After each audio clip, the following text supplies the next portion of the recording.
एक बार की बात है कि एक घने जंगल में एक उन्मत्त हाथी ने भारी उत्पात मचा रखा था। वह अपनी ताकत के नशे में चूर होने के कारण किसी को कुछ नहीं समझता था।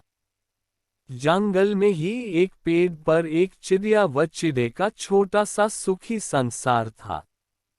चिड़िया अंडों पर बैठी नन्हे नन्हे प्यारे बच्चों के निकलने के सुनहरे सपने देखती रहती। एक दिन क्रूर हाथी गरजता चिंघाड़ता पेड़ों को तोड़ता मरोड़ता उसी ओर आया। देखते ही देखते उसने चिड़िया के घोंसले वाला पेड़ भी तोड़ डाला।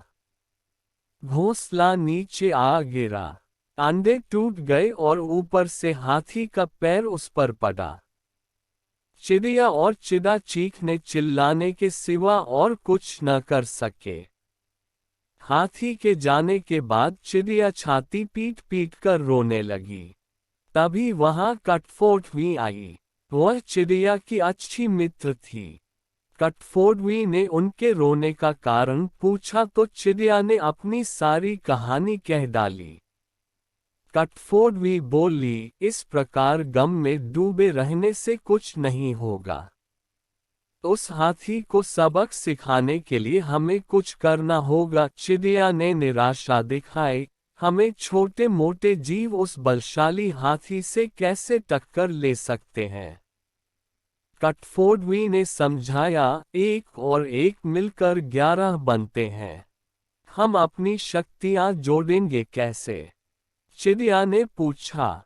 मेरा एक मित्र भांवरा है, हमें उससे सलाह लेना चाहिए। चिड़िया और कटफोड़वी भांवरे से मिली।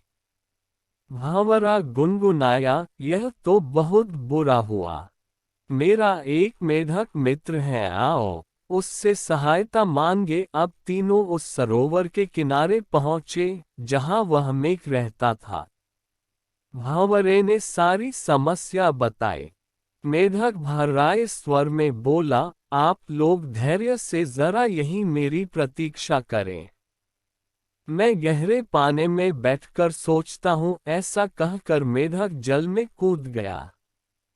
आधे घंटे बाद वह पानी से बाहर आया तो उसकी आंखें चमक रही थी। वह बोला, दोस्तों, उस हत्यारे हाथी को नष्ट करने की मेरे दिमाग में एक बड़ी अच्छी योजना आई है। उसमें सभी का योगदान होगा। मेढक ने जैसे ही अपनी योजना बताई, सब खुशी से उछल पड़े। योजना सचमुच ही अद्भुत थी। मेढक ने दोबारा बारी बारी सबको अपना अपना रोल समझाया।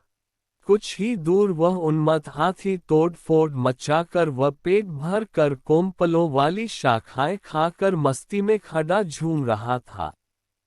पहला काम भांवरे का था। वह हाथी के कानों के पास जाकर मधुर राग गुंजाने लगा। राग सुनकर हाथी मस्त होकर आंखें बंद करके झूमने लगा। तभी कटफोड़वी ने अपना काम कर दिखाया। वह आई और अपनी सुई जैसी नुकीली चोंच से उसने तेजी से हाथी की दोनों आंखें बींध डाली। हाथी की आंखें फूट गईं। वह तड़पता हुआ अंधा होकर इधर उधर भागने लगा। जैसे जैसे समय बीतता जा रहा था, हाथी का क्रोध बढ़ता जा रहा था। आंखों से नजर न आने के कारण ठोकरों और टक्करों से शरीर जख्मी होता जा रहा था। जख्म उसे और चिल्लाने पर मजबूर कर रहे थे। चिड़िया कृतज्ञ स्वर में मेघ से बोली, भैया, मैं आजीवन तुम्हारी आभारी रहूंगी। तुमने मेरी इतनी सहायता कर दी। मेघ ने कहा, आभार मानने की जरूरत नहीं। मित्र ही मित्रों के काम आते हैं। एक तो आंखों में जलन और ऊपर से चिल्लाते चिंघाड़ते हाथी का गला सूख गया। उसे तेज प्यास लगने लगी। अब उसे एक ही चीज की तलाश थी, पानी। मेघ ने अपने बहुत से बंधु बांधवों को इकट्ठा किया और उन्हें ले जाकर दूर बहुत बड़े गड्ढे के किनारे बैठकर टर्राने के लिए कहा।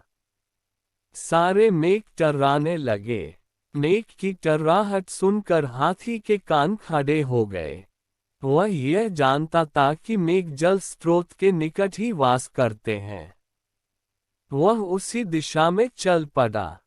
टर्राहट और तेज होती जा रही थी। प्यासा हाथी और तेज भागने लगा। जैसे ही हाथी गड्ढे के निकट पहुंचा, मेको ने पूरा जोर लगाकर टर्राना शुरू किया। हाथी आगे बढ़ा और विशाल पत्थर की तरह गड्ढे में गिर पड़ा, जहां उसके प्राण पखेरु उड़ते देर न लगे। इस प्रकार उस अहंकार में डूबे हाथी का अंत हुआ।